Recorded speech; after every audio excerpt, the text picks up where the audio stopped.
Welcome back to my channel Gyanoday academy Daltonganj. आज हम लोग 2024 में एसएसजीडी का हुआ एग्जाम का सेकेंड शिफ्ट का क्वेश्चन सोल्व कर रहे हैं, डिस्कस कर रहे हैं। देखिए, जैसे फर्स्ट क्वेश्चन इसमें लिखा हुआ है कि पी क्यू और आर के बीच 8400 रुपये को क्रमशः 2/3, 3 और 1/3 के अनुपात में बांटा जाता है, तो आर का हिस्सा कितना होगा। देखिए, रेशियो कुछ इस फॉर्म में दिया हुआ है और हम लोग को पता है कि रेशियो में डिनोमिनेटर फॉर्म नहीं होना चाहिए, यानी इसको हम लोग डिनोमिनेटर फॉर्म से हटाएंगे। जैसे लिखा है 2/3 रेशियो 3 रेशियो 1/3, तो इसको हम लोग चेंज करेंगे तो हो जाएगा 2/3 मल्टीप्लाई विथ 3 × 3 × 1/3। अब इस सब में 3 से क्यों मल्टीप्लाई किए, क्योंकि इसका नीचे में डिनोमिनेटर में क्या है, तो 1 है। डिनोमिनेटर में क्या है, तो डिनोमिनेटर में 1 लिख सकते हैं। 3, 1 और 3 का एलसीएम 3 होता है, इसलिए सब में 3 से गुना कर दिए। अब इसको कट कर दीजिए, 3 से 3 कट जाएगा एक बार में, ये 3 से कट जाएगा 3 एक बार में, तो जो फाइनल आएगा 2:9:1। हम लोग के अनुसार कंप्लीट जो होगा ना, टोटल 12 यूनिट है जी। टोटल कितना है, तो 9 2 11 1 12 यूनिट। इस 12 यूनिट का वैल्यू क्वेश्चन में दिया हुआ है 8400 रुपये। 12 यूनिट का वैल्यू है 8400 रुपये। तो 1 यूनिट का वैल्यू कितना होगा, 1 यूनिट का जो वैल्यू होगा वो 8400/12 कट करेंगे तो 7 टाइम में चल जाएगा, यानी 1 यूनिट का वैल्यू 700 आएगा। 1 यूनिट का वैल्यू 700। आपसे पूछ रहा था कि आर का हिस्सा कितना होगा। आर, ये देखिए, ये है पी क्यू और ये आर। आर किसको डिनोट करता है, 1 यूनिट को, इसलिए आर का जो हिस्सा होगा वो 1 यूनिट होगा। और 1 यूनिट का वैल्यू अभी हम लोग जस्ट फाइंड किए हैं, 1 यूनिट का वैल्यू है 700, यानी option second is your right answer. Next question देखते हैं हम लोग, क्वेश्चन नंबर 2। इसमें लिखा हुआ है कि 9,000 रुपये 80% की वार्षिक दर से चक्रवृद्धि ब्याज पर उधार दिया जाता है, तो 12 महीने का चक्रवृद्धि ब्याज कितना हो। इसमें ब्रैकेट में लिखा हुआ है अर्धवार्षिक रूप से संयोजित। मेन यही समझना है, इंटरेस्ट कंपाउंडेड हाफ ईयरली। ऐसे जो रेट दिया हुआ है, प्रिंसिपल हम लोग कौन सा रहा है 9,000, प्रिंसिपल है 9,000 और रेट जो है वो 40 कितना है 80%। टाइम जो दिया हुआ है वो 12 मंथ है, टाइम है 12 मंथ। लेकिन एक बात हम लोग को जो लिखा हुआ है ना, इसको समझना है, अर्धवार्षिक रूप से। अर्धवार्षिक हुआ interest compounded half yearly, interest compounded half yearly, interest compounded half yearly. Half yearly का मतलब हुआ कि जो हम लोग को चक्रवृद्धि ब्याज बताना है वो 6 महीना पर बताना है। हाफ ईयरली का मतलब हुआ कि आपको बताना है 6 मंथ पे, 6 महीना पे। तो जो हम लोग को रेट होगा ना वो 40 नहीं लेंगे, तो हम लोग रेट कितना लेंगे, तो रेट लेंगे 80/2, यानी 40% लेंगे। और जो टाइम लेंगे, टाइम वो 12 महीना में, 12 मंथ को हम लोग 2 से डिवाइड कर देंगे। 6 महीना पर लेना है, तो इसमें 12 मंथ को हम लोग लिख सकते हैं, 12 मंथ को लिख सकते हैं 2 हाफ ईयर, 2 हाफ ईयर। इसका मतलब हुआ कि हम लोग यहाँ लिख लेंगे टाइम और यहाँ लिख लेंगे CI। अच्छा, CI और SI में अंतर क्या होता है कि SI हर साल इंटरेस्ट से मिलता है, लेकिन कंपाउंड टेस्ट में ऐसा नहीं है। कंपाउंड टेस्ट में आपको इंटरेस्ट पे भी इंटरेस्ट मिलता है। तो हम इसको हम लोग क्या लिख सकते हैं, देखिए, पहला साल जो होगा ना, फर्स्ट हाफ ईयर में, फर्स्ट हाफ ईयर जो होगा, फर्स्ट हाफ ईयर यानी पहला 6 महीना पे इंटरेस्ट 900 पे 40% मिलेगा, सॉरी 9,000 पे 40%। तो 9,000 का 40% कितना होगा जी, 10% का मतलब होता है 1 अंक के बाद 10, 900, तो 40% का वैल्यू हो जाएगा 900 गुने 36, 900 गुने 4, इसका मतलब हो जाएगा 3600 रुपये। अगला साल सेकेंड हाफ ईयर के लिए, दूसरा हाफ ईयर के लिए फिर कितना मिलेगा, तो 3600 रुपये मिलेगा। अब होता क्या है कि इंटरेस्ट पे भी इंटरेस्ट, यानी इस पे भी इंटरेस्ट मिलेगा। कितना परसेंट मिलेगा, 40%।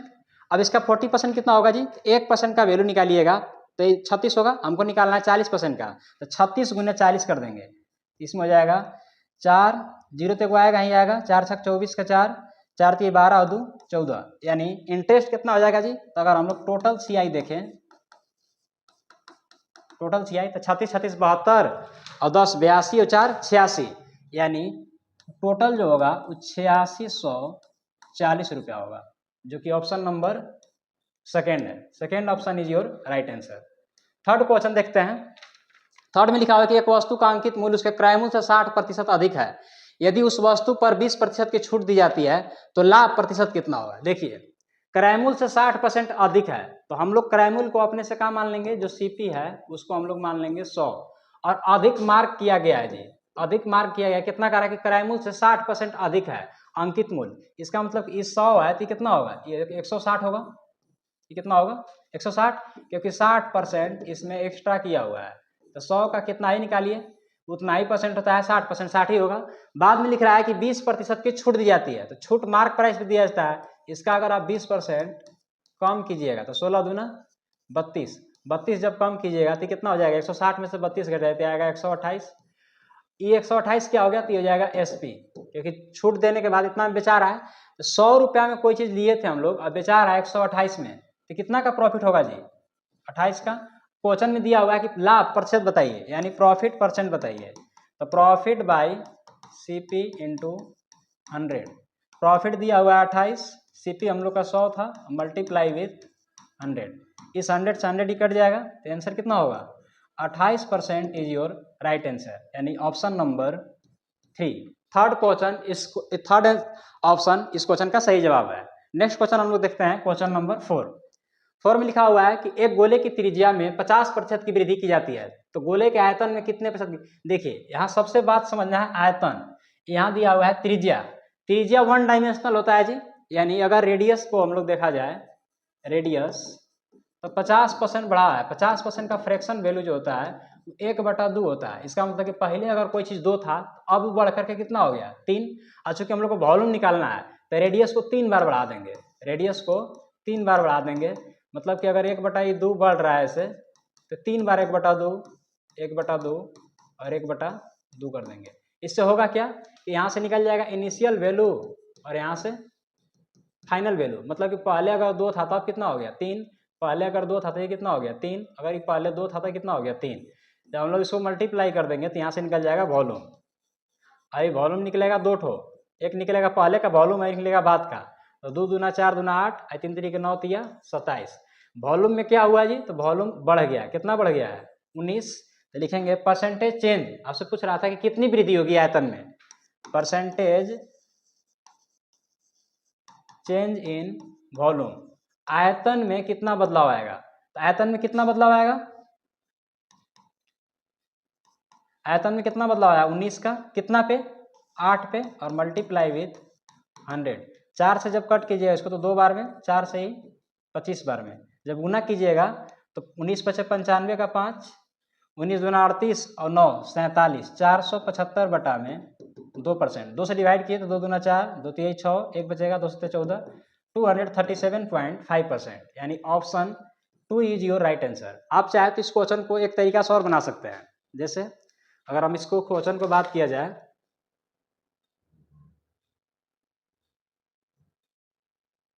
नया पेज लेकर के समझाते हैं, इस क्वेश्चन को हम लोग एक तरह से और बना सकते हैं। देखिए इस क्वेश्चन को हम लोग 50% का 2 बार सक्सेसफुल लगा देंगे, 50% सॉरी 3 बार 50% और ये 50%, 3 बार वॉल्यूम लगा के ही बना सकते हैं। और करके इस क्वेश्चन को समझ लीजिए, जब इस दोनों के बीच लगाएंगे, इस दोनों के बीच इसको हम लोग लिखेंगे 50 + 50 + 50 गुने 50 बटा में 100, 0 से 0 कट जाएगा, यहाँ से आ जाएगा ये 100 और 25 125%, और इसको दोबारा इस पे लगा देंगे 50% पे, ये हो जाएगा 125 + 50 + 125 गुने 50 बटा में 100, 50 से कट जाएगा 2 बार में, इसको हम लोग और लिखना चाहे तो 125 और 50 175 प्लस 125 को 2 से डिवाइड किया तो 2 6 12, 2 दूना 4, 0.5, 175 और 62 को जोड़िएगा तो 0.5 रहेगा, 2 5 7 6 7 13, 1 और 1 2, यानी यहाँ से भी आ जाएगा 237.5%। एक और तरीका बता दिए, एक तो बेसिक बताए थे, इसके साथ एक और तरीका बता दिए। अब हम लोग नेक्स्ट क्वेश्चन देखते हैं, क्वेश्चन नंबर 5, ये क्वेश्चन नंबर 4 था। क्वेश्चन नंबर 5 में लिखा हुआ है कि किसी संख्या के 20% का 25% 250 के बराबर है, तो उस संख्या का 35% क्या होगा। देखिए मान लेते हैं कुछ संख्या x है, तो x का, देखिए x का 20% का 25% किसके बराबर है, तो 250 के बराबर है। हम लोग कोशिश करेंगे x निकल जाए, तो x into 20/100 into 25/100 equal to 250।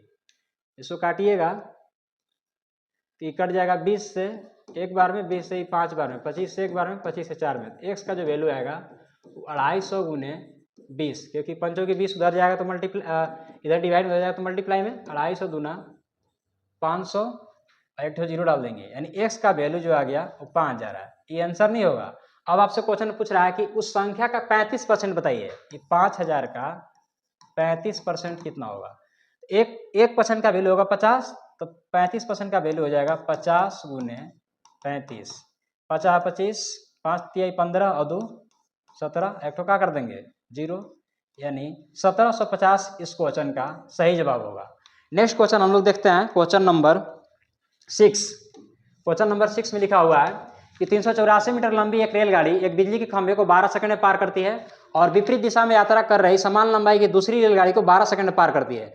तो दूसरी रेलगाड़ी की चाल कितनी है। देखिए इस क्वेश्चन को समझने के लिए आपको थोड़ा सा बेसिक जानकारी होना चाहिए कि जब कोई ट्रेन किसी आदमी को पार करे या किसी खंभा को पार करे तो अपना ही लेंथ पार करती है, बट जब वो ट्रेन को पार करे या किसी प्लेटफॉर्म को पार करे या फिर किसी टनल को पार करे तो उस स्थिति में उसका लेंथ जुड़ जाता है। तो यहाँ जब बिजली के खंभे को पार कर रहा होगा तो खुद का लंबाई पार कर रहा होगा। इसका मतलब अगर हम लोग स्पीड ऑफ फर्स्ट ट्रेन बात किया जाए, स्पीड ऑफ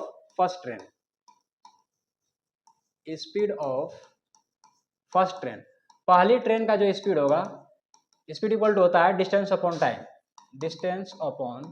टाइम। तो डिस्टेंस क्या लेंगे, क्योंकि जब कोई ट्रेन कोई बिजली के खंभे को पार कर रही है यानी वो अपने लंबाई को ही पार कर रही होगी, तो जाएगा 384 बटे में कितना समय ले रही है 12 सेकेंड।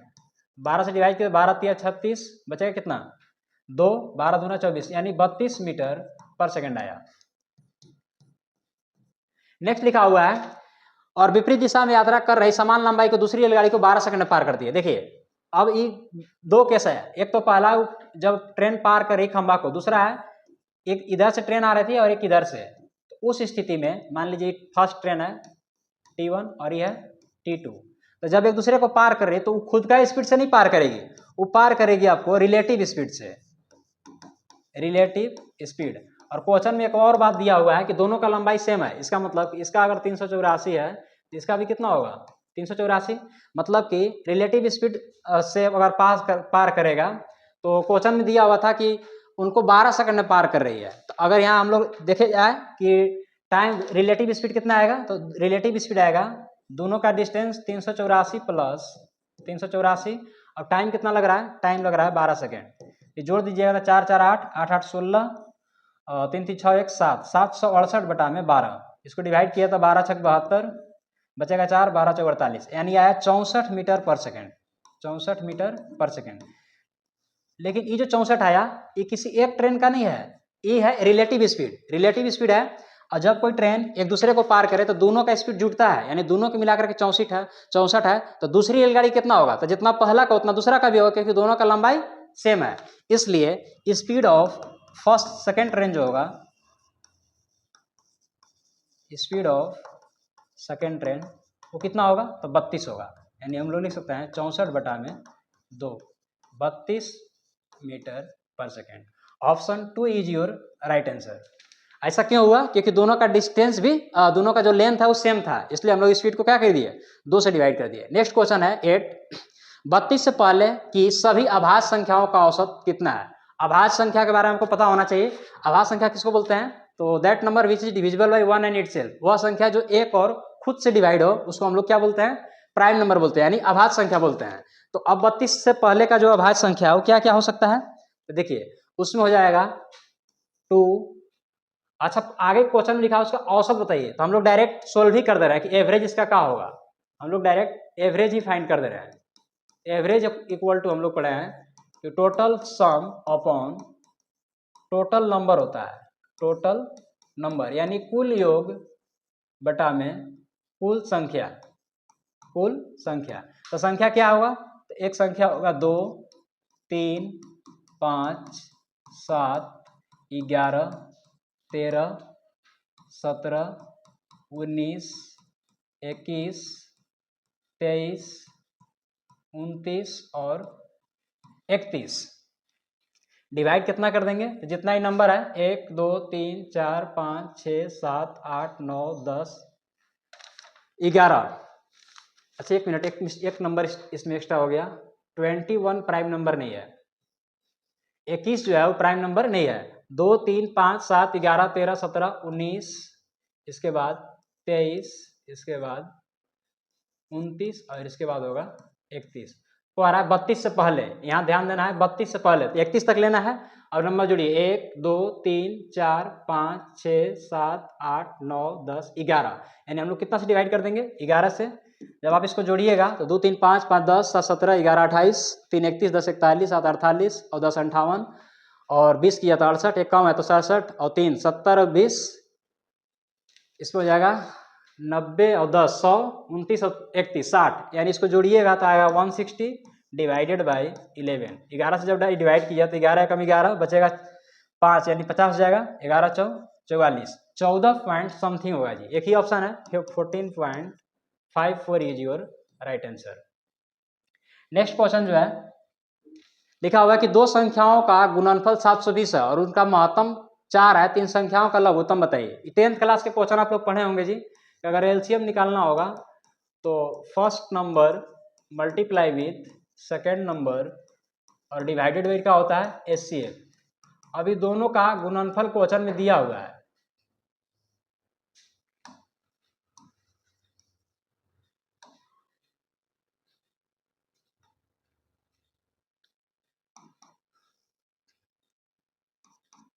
फर्स्ट नंबर गुने सेकेंड नंबर का दिया हुआ है 720 और एचसीएफ दिया हुआ है 4। तो 4 से जब डिवाइड किया तो आंसर कितना होगा 180, क्योंकि 4 से पूरा पूरा कट जाएगा 18 बार में।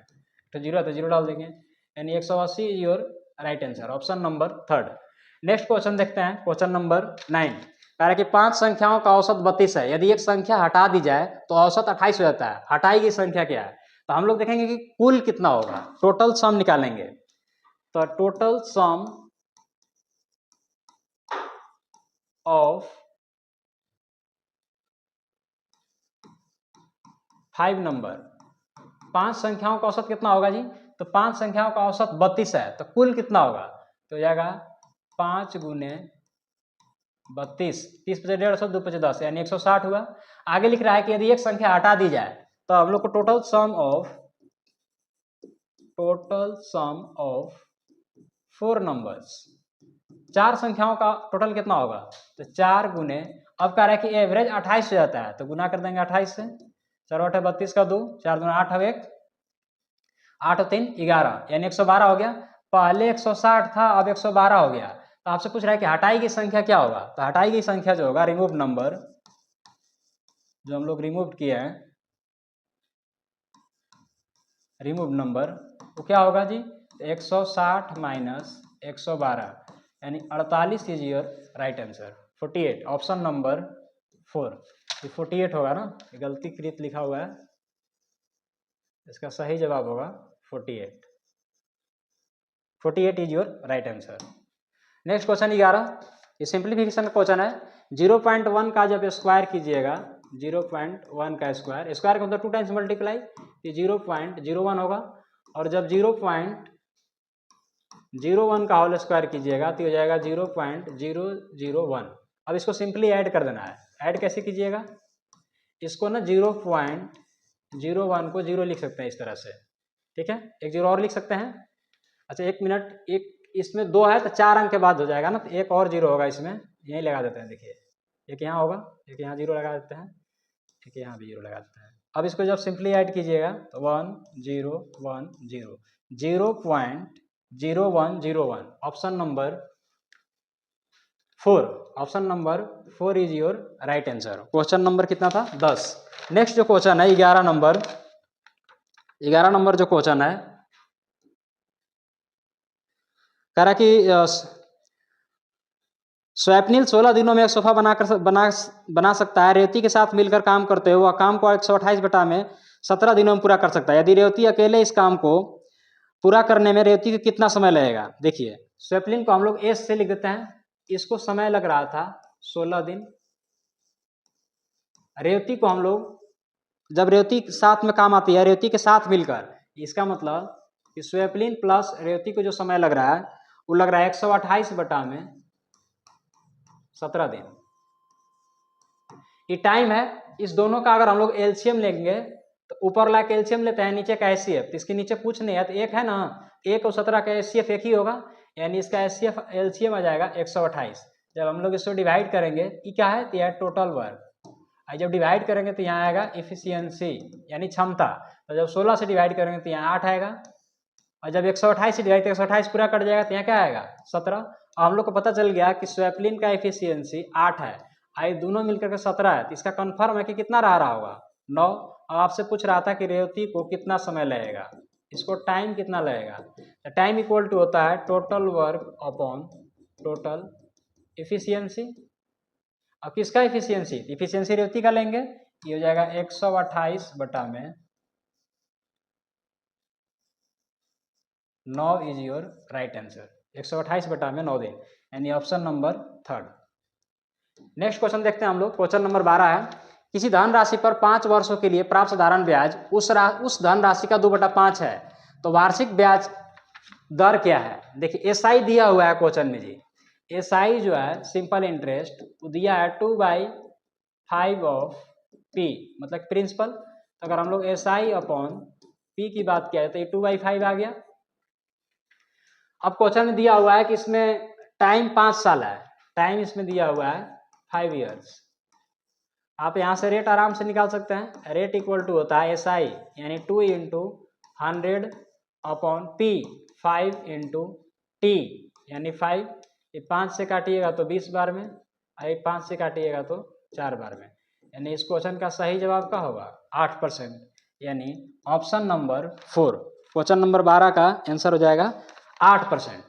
क्वेश्चन नंबर 13 देखते हैं। देखिए, 13 में लिखा हुआ है कि 70 सेंटीमीटर आधार की त्रिज्या और 14 सेंटीमीटर ऊंचाई वाले बेलन का वक्र पृष्ठ क्षेत्रफल का होगा। तो आपको फॉर्मूला याद होना चाहिए कि CSA ऑफ सिलेंडर का होता है curve surface area of cylinder. Cylinder का मतलब बेलन, बेलन का वक्र पृष्ठीय क्षेत्रफल का होगा। इसका फॉर्मूला होता है 2πRh। 2πRh 2 पाई का वैल्यू 22/7, रेडियस क्वेश्चन में दिया हुआ है 70 और इसकी ऊंचाई दिया हुआ है 14। जब इसको कट कीजिएगा तो 7 से 2 बार में गुना किए तो 22 दूना 44 दूना 88 गुने 7, 0 है तो 0 आएगा। 7 56 का 6, फिर 7 56 और 5 61, यानी 160 centimetre square is right answer, यानी ऑप्शन नंबर 3। नेक्स्ट क्वेश्चन हम लोग देखते हैं। क्वेश्चन नंबर 15 कह रहा है कि 3 नोटबुक और 6 पेन का मूल्य 3000 रुपये है। उतने ही पैसों से एक व्यक्ति 1 नोटबुक और 12 पेन खरीद सकता है। यदि राजू 15 पेन खरीदना चाहता है तो उसे कितना भुगतान करना होगा? देखिए, 3 नोटबुक लिखा हुआ है, यानी इसको हम लोग लिख सकते हैं 3n प्लस 6 पेन, इसका मतलब कि 6p is equal to 3000। Next लिखा हुआ है कि एक व्यक्ति 1 नोटबुक और 12 पेन खरीद सकता है। अच्छा, उतने ही पैसे में 1 नोटबुक और 12 पेन खरीद सकता है, उतना ही पैसे में 12 पेन खरीद सकता है। यहाँ भी हम लोग डाल देंगे 3000। अब आपको बताना है कि वो 15 पेन खरीदना, राजू जो है वो 15 पेन, तो पेन खरीदना चाह रहा है तो नोट को हम लोग नोटबुक को कैंसिल करना होगा। ये नोटबुक कैसे कैंसिल होगा? इसमें मल्टीप्लाई कर देंगे 3 से और इसमें मल्टीप्लाई कर देंगे 1 से। तो 1 से बात कीजिए या ना कीजिए, बात बराबर है। और इसको सब्ट्रैक्ट कर दे रहे हैं, यानी घटा दे रहे हैं, तो घटाइएगा तो कट जाएगा। इसको हो जाएगा 6p माइनस 12p, सबका साइन चेंज जाएगा, उधर हो जाएगा 3000 माइनस 3 से गुना कीजिए तो हो जाएगा 9000। इसका मतलब कि माइनस में 6p बराबर हो जाएगा माइनस में 6000। इस माइनस से माइनस कट जाएगा, p का वैल्यू आ जाएगा 6000 बटा में 6, यानी P का वैल्यू आ जाएगा 1000। P का मतलब हुआ कि एक पेन का दाम 1000 है। एक पेन का दाम कितना है? 1000। तब आपको बताना है, अच्छा थोड़ा सा मिस्टेक हो गया, हम लोग यहाँ 12 से मल्टीप्लाई नहीं किए, यहाँ पे 3 से गुना करते तो 12 तिया कितना होगा? 36। यहाँ पे हो जाएगा 36। तो 6P माइनस 36P दिया जाएगा 30P। अब इसका डिवाइड 6 से नहीं बल्कि 30 से होगा। तो 30 से कीजिए तो कितना बार हो जाएगा? 30 से जब करेंगे तो 30 दूना 60, यानी एक पेन का जो दाम आएगा वो 200 आएगा। निकालना हम लोग को कितना है? 15 पेन का। इसलिए 15 पेन यानी 15P का जो वैल्यू आएगा 15P का, वो 15 गुने 200, दैट मीन्स कितना हो जाएगा? इस क्वेश्चन का सही जवाब हो जाएगा 3000 रुपये। Option number 4। यहाँ थोड़ा सा ध्यान देना है कि जो 3 से गुना होगा, 3 से यहाँ गुना हो 3 बनाएगा, यहाँ 36 बनाएगा, यहाँ 9 बनाएगा। यहाँ हम लोग उस समय 12 ही छोड़ दिए थे, इसको थोड़ा ध्यान रखना है।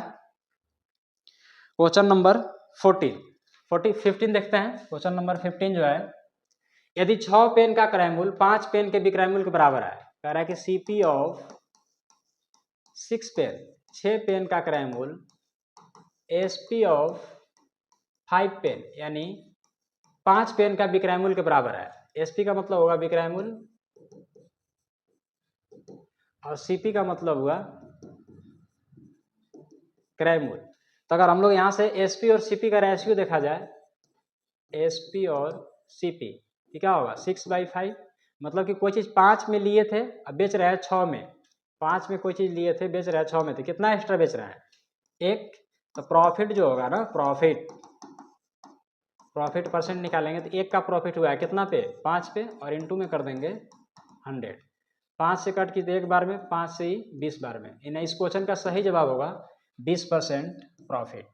क्वेश्चन नंबर 16 देखते हैं। एक व्यापारी अपने सामान को क्रय मूल्य से 50% अधिक पर अंकित करता है और 20% की छूट देता है। छूट देने के बाद व्यापारी को कितने प्रतिशत का लाभ होता है? देखिए, हम लोग मान लेते हैं कि CP जो है वो अपने आप में 100 है। अब इसमें एक्स्ट्रा मार्क किया गया है, कितना मार्क एक्स्ट्रा किया गया? तो 50%। जब इसको 50% एक्स्ट्रा कीजिएगा तो 100 से कितना हो जाएगा? 100 से हो जाएगा 150, 150 हो जाएगा मार्क प्राइस, इसका मतलब MP। अब इसके बाद इसमें 20% का छूट है, ये बढ़ाए थे तो ऊपर क्यों साइन कर रहे हैं? इसमें डिस्काउंट दे रहा है 20% का, मतलब कि इसका 20% कम करना है। 10% का वैल्यू 15 है तो 20% का वैल्यू कितना होगा? 30, यानी 150 में से 30 घटाइए तो कितना आएगा? 120। ये 120 क्या हो गया? SP यानी विक्रय मूल्य। तो 100 रुपया के सामान हम लोग बेच रहे हैं 120 में, तो कितना एक्स्ट्रा ले रहे हैं? 20। हमको निकालना है प्रॉफिट परसेंट, तो 20 एक्स्ट्रा लिए हैं कितना पे? 100 पे, और इंटू में कर देंगे 100। ये 100 से 100 कट जाएगा, यानी इस क्वेश्चन का सही जवाब होगा 20%, यानी ऑप्शन नंबर 3। नेक्स्ट क्वेश्चन देखिए, क्वेश्चन नंबर 17। एक मेज का विक्रय मूल्य 6875 रुपये, यदि लाभ प्रतिशत 25% है तो मेज का क्रय मूल्य कितना होगा? पता होना चाहिए कि क्रय मूल्य जो है वो अपने आप में 100% होता है, और इसका विक्रय मूल्य जो है वो 6875 है। कब? जब उसको 25% का लाभ हुआ है, 25% का, यानी 6875 जो है, 6875 रुपये जो विक्रय मूल्य है, लाभ 25% हुआ है। CP अपने आप में होता है 100%, प्रॉफिट हुआ है 25% का, इसका मतलब SP कितना होगा? तो SP हो जाएगा 125%। और यहाँ क्वेश्चन में दिया हो कि नहीं, इसका SP जो है, इसको देखिए विक्रय मूल्य जो है यानी SP वो कितना है जी? तो 6875 है। लिखेंगे सिंस हम लोग का अनुसार जो SP है वो 125% है, और 125% का वैल्यू क्वेश्चन में दिया हुआ है 6875। यहाँ से 1% का वैल्यू निकाल लेंगे, 6875 बटा में 125, 25 से काटिएगा इसको तो 25 दूना 50, बचेगा 18, यानी 187 हो जाएगा। 25 सत्ते 175 बचेगा 12, फिर 125 जाएगा, 25 बचे 125, यानी 275 बटा में 5, इसको 5 से काटिएगा तो 50-25 बचेगा 2, फिर 50-25, ये 55 बार में पूरा पूरा चल गया। आपको बताना था इसका क्रय मूल्य कितना होगा, तो क्रय मूल्य तो ये बताइए कि 100% होता है, इसलिए CP जो होगा वो 100% होगा। 100% का जो वैल्यू होगा वो 55 गुने 100। इस क्वेश्चन का सही जवाब हो जाएगा 5500 रुपये, यानी ऑप्शन नंबर 2। 3 क्वेश्चन और बच रहा है। क्वेश्चन नंबर 18 देख लीजिए। 18 में लिखा हुआ है कि यदि 72 जिल्द 720 पुस्तकों की जिल्दबंदी करने में 22 दिनों में कर सकते हैं तो 12 दिनों में 660 पुस्तकों की जिल्दबंदी करने के लिए कितने जिल्द साजों की आवश्यकता होगी। ये टाइम एंड वर्क का क्वेश्चन है जी, और इसमें हम लोग लगा देंगे M1D1, यानी अगर 72 आदमी है जी, इसमें हम लोग फॉर्मूला लगा दें M1D1 बाई W1 बराबर का होगा M2D2 बाई W2। W2 क्या है तो वर्क है। शुरू में कितना आदमी थे, 72 आदमी थे। समय कितना लग रहा था, तो समय लग रहा था 22 दिन, और कितना किताब बन के तैयार हो रहा था 720। अगला में आपको M2 फाइंड ही करना है, कितना समय चाहिए, तो समय चाहिए इसमें कितने जिल्दाजी की आवश्यकता होगी 12 दिनों में करने के लिए 12, और वर्क कितना है तो वर्क है 660। कट कीजिए इसको, 0 से 0 कट जाएगा, 72 से 72 कट जाएगा फाइनल। इसको 6 से काटिएगा 2 बार में और 6 से 11 बार में, तो M2 का जो वैल्यू आएगा ना, ये 2 से भी कट जाएगा कितना बार में 11 बार में। तो M2 का जो वैल्यू आएगा वो 11 गुने 11, दैट मीन्स 11 का स्क्वायर होता है 121। यानी इस क्वेश्चन का सही जवाब क्या होगा, इस क्वेश्चन का सही जवाब होगा 121, यानी 121 जिल्द साजों की आवश्यकता होगी। नेक्स्ट क्वेश्चन है 19 नंबर, विद्यार्थियों की वह अधिकतम संख्या ज्ञात कीजिए जिनके बीच 1003 चॉकलेट और 2703 कैंडी इस प्रकार बांटी जा सकती है कि प्रत्येक विद्यार्थी को प्रत्येक की समान संख्या मिले। इसका मतलब कि क्वेश्चन एचसीएफ से बनेगा, एलसीएम एचसीएफ का क्वेश्चन है। एलसीएम एचसीएफ से आप दो तरह से बना सकते हैं। पहला कि जब आप 1003 को और या एचसीएफ निकालिएगा ना, एचसीएफ ऑफ 1003 एंड 2703, ये जो आंसर आएगा ना वो भी आंसर आ जाएगा। तो आप एचसीएफ निकाल सकते हैं डिवीजन मेथड से। हम आप डिफरेंस से निकाल लेंगे। इसका जो डिफरेंस है, डिफरेंस 2703 माइनस 1003, तो आ रहा है 1700। कितना रहा है 1700, 1700 में 10 जोड़े 2700, यानी इस क्वेश्चन का कंफर्म है कि 1700 का ही मल्टीपल होगा। तो 19 कटेगा नहीं, 29 नहीं कटेगा, 33 नहीं, एक ही ऑप्शन है 17।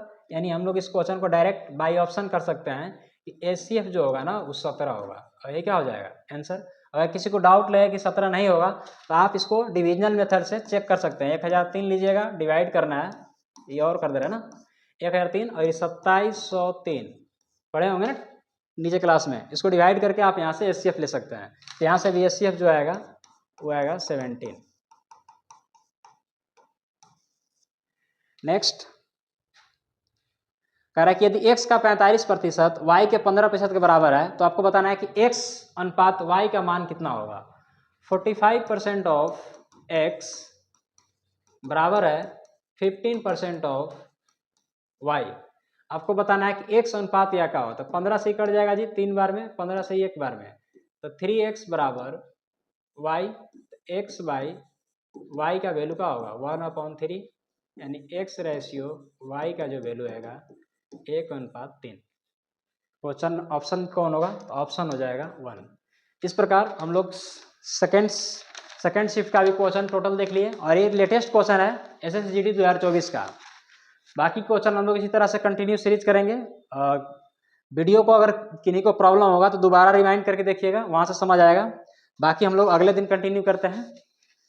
आज इतना ही रखते हैं इसके लिए।